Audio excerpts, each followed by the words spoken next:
Welcome to Going Green.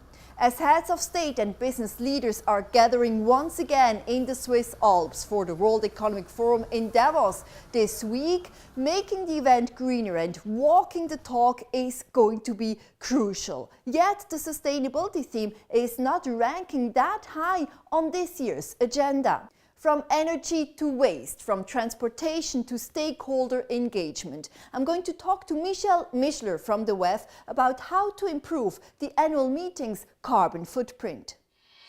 Michele, surprisingly, sustainability doesn't seem to be a big topic at this year's WEF. Only about 10 out of 350 sessions really focus on this important topic and climate change. Why is that? Well, I think there are quite a few more sessions than 10 this year at the annual meeting, and the environment and sustainability is always at the top of the agenda for the World Economic Forum. I mean, I think one of the huge topics this year for us is biodiversity. We're also looking at the oceans, getting plastic out of the oceans. Illegal fishing is something we're looking at. We're also looking at healthy living. A couple of weeks ago, we came out with a report that talked about alternative proteins. If you switch to that, it actually reduces mortality by about 5%. And in terms of the food industry, the CO2 emissions, it reduces that by about 25%. So in terms of environment and sustainability, the World Economic Forum does take that very seriously.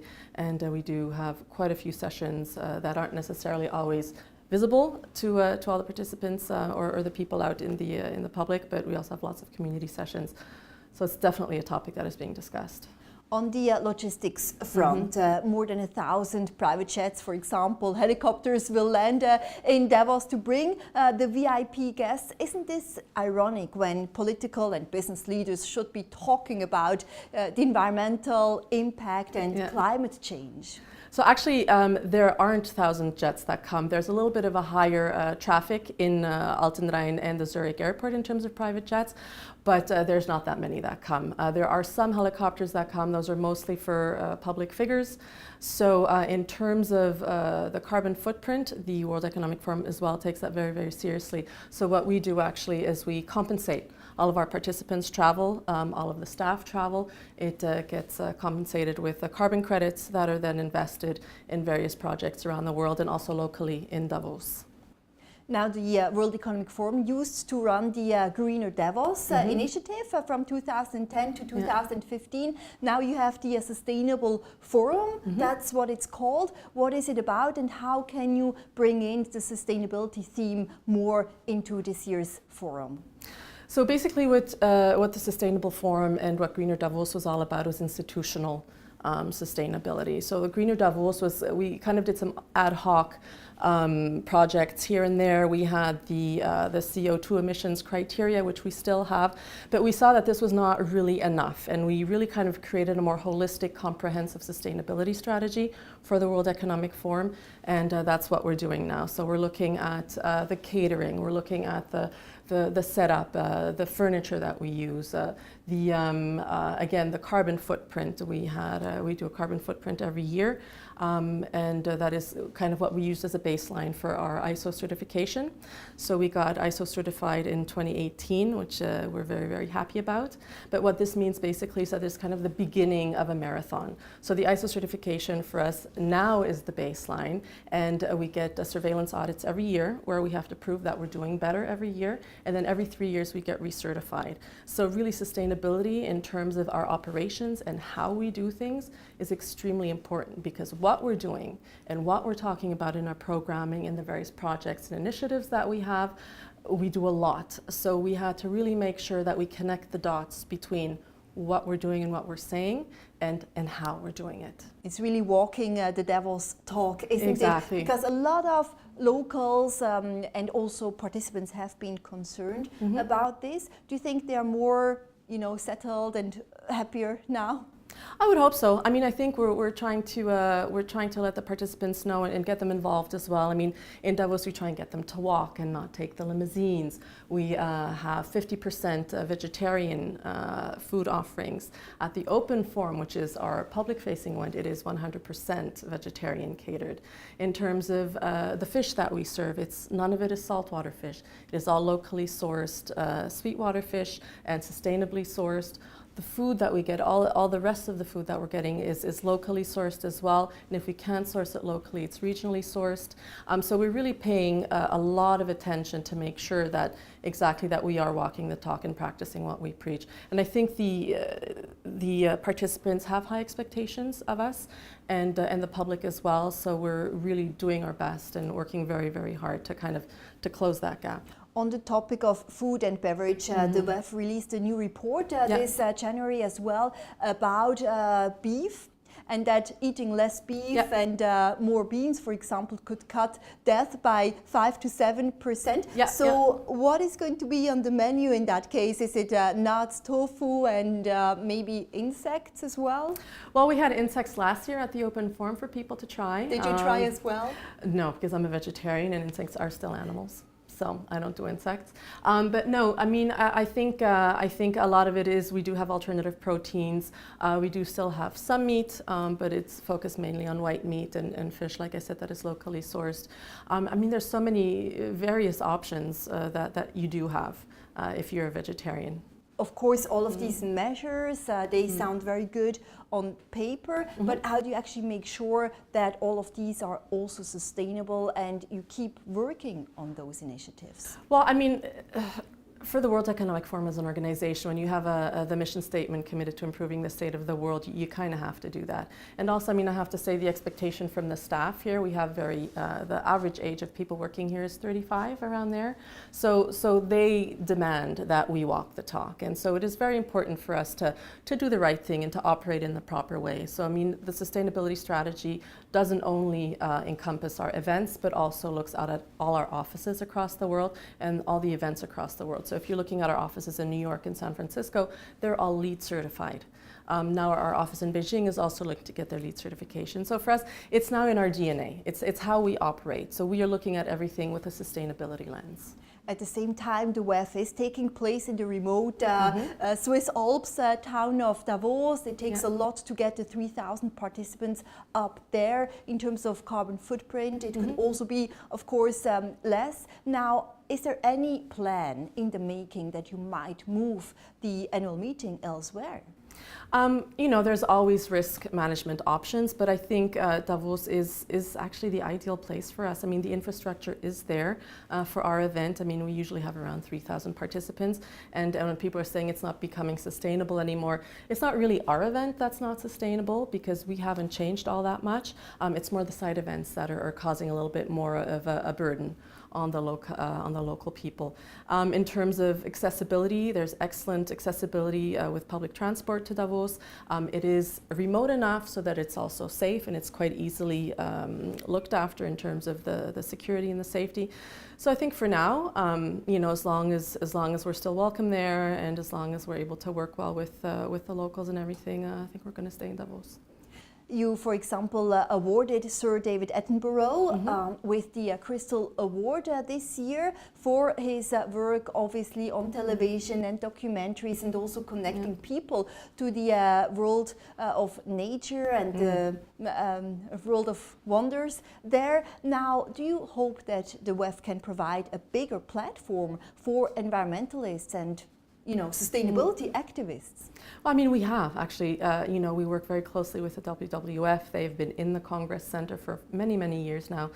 We do a lot of projects with them. Same thing with Greenpeace. Jennifer Morgan is always invited and usually present there as well. She was on one of my panels last year at the Open Forum as well. So we do offer quite the platform for environmentalists. We've got Greta Thunberg who's coming, the young 16-year-old Swedish girl. And fun fact, actually, she's taking the train all the way from Sweden to Davos. Setting quite an example. Yes, but do you think that in the future these people should be given a bigger voice?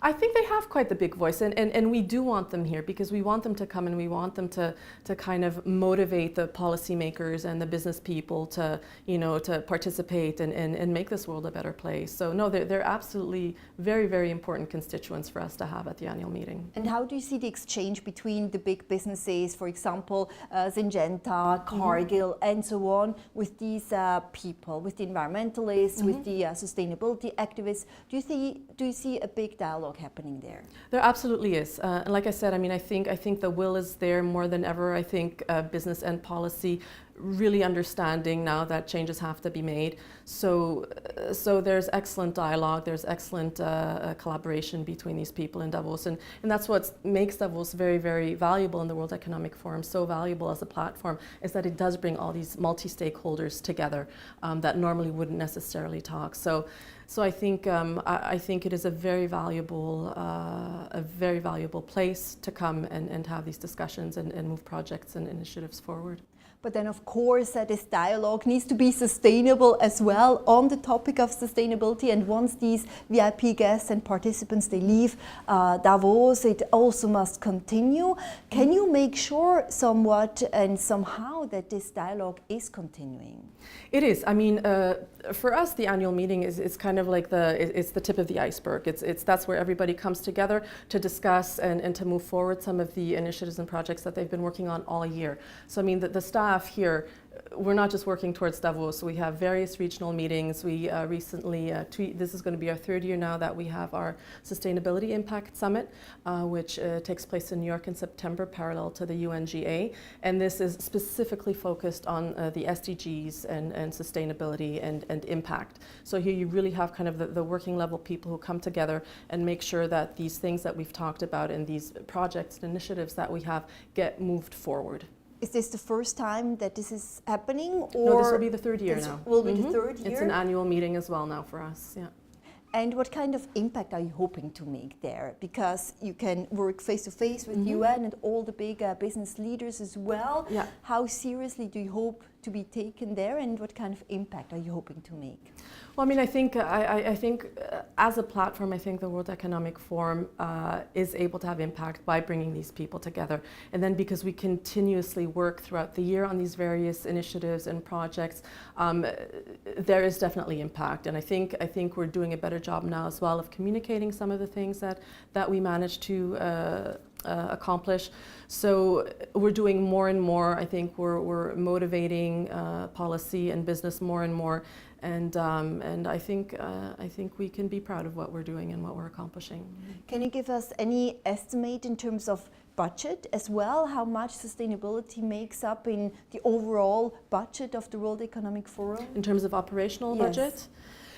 Well, we have a certain amount of money that we have for my team and innovation. So we do a few % of the budgets of each meeting that we have that is dedicated specifically towards innovation and sustainability. And whatever needs to be done, we dedicate that to this. And do you see it increase this year compared to the last year? Yes, absolutely. Because then what happens, because whenever we try new things and it works out, then that's in the regular budget. So then we always kind of top up and we try new things and we add new things, and so we get better and better. Now this is going to be your 8th annual meeting, yes. Isn't it? Which sustainability topic are you looking forward to the most? Well, since I'm also handling the open forum, I have 4 sessions on the environment. So there's a couple that I'm really looking forward to. One it's called Escaping Extinction, and there we've got WWF Marco Lambertini on that session as well. I'm doing a session with Jane Goodall, who I'm super excited about. She's wonderful and she's done such fantastic work over the years. We also have a session on plastic pollution, which we actually co-designed with the local school in Davos. So that session as well I'm very, very excited about. And then we also have another session with Ernst Bromais. He's a local in Davos who considers himself a water ambassador. So he swims the Great Lakes and the rivers around the world to try and draw attention to the fact that water is definitely endangered. Now 2020, before we go, Michele, will be the 50th anniversary of the World Economic Forum and the annual meeting as well. Where do you see sustainability go, and what kind of place will it have at next year's World Economic Forum? Again, top of the agenda, of course. In terms of the institutional sustainability, we're hoping to be single-use plastic free. We're already working on that this year. You may notice when you go to Davos, all your water will not be in any kind of plastic bottles. Also, soft drinks will be in glass bottles as well. So we are really hoping that we're going to be able to be single-use plastic free in terms of that. Again, we're hoping to have more electric cars on our fleet. This year we already have more than half of our limousines is electric, so we're very excited about that.